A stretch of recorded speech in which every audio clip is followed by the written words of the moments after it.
మీకు నేను ఒక రహస్యం చెప్తాను. నేను ఆశ్చర్యపోయాను. తూర్పుగోదావరి జిల్లాలో మల్లవరం అని ఒక క్షేత్రం ఉంది. అక్కడ సుబ్రహ్మణ్యుడు, ప్రత్యక్ష సుబ్రహ్మణ్యుడు, ఇంతలా పాము కోనేటిలో స్నానం చేసి శివలింగాన్ని చుట్టుకుని ఉంటుంది.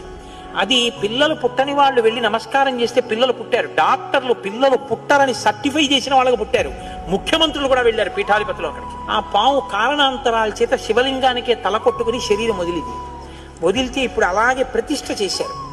అక్కడ నేను ఆశ్చర్యపోయింది ఏంటంటే, నాకు ఆ దేవస్థానం ధర్మకర్త ఒక ఆయన వచ్చి ఒకసారి ఓ మాట చెప్పారు. బిడ్డలు పుట్టరు అని డాక్టర్లు చెప్పేసినటువంటి వాళ్ళు సుబ్రహ్మణ్య షష్ఠి నాడు ఈ దేవాలయం వెనకాల పడుకుంటారు, వచ్చి బోర్లా పడుకుంటారు ఆడవాళ్ళు. వాళ్ళకి కునుకు పడుతుంది, కునుకు పడ్డాక లేపేస్తాం. ఆ మరుసటి సంవత్సరం వాళ్ళు పసిపిల్లల్ని పట్టుకుని వస్తారండి అని చెప్పారు.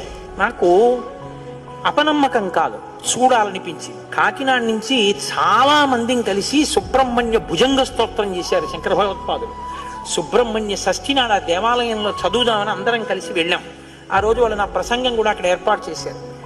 మీరు నమ్మరు, నేను తెల్లబోయానండి.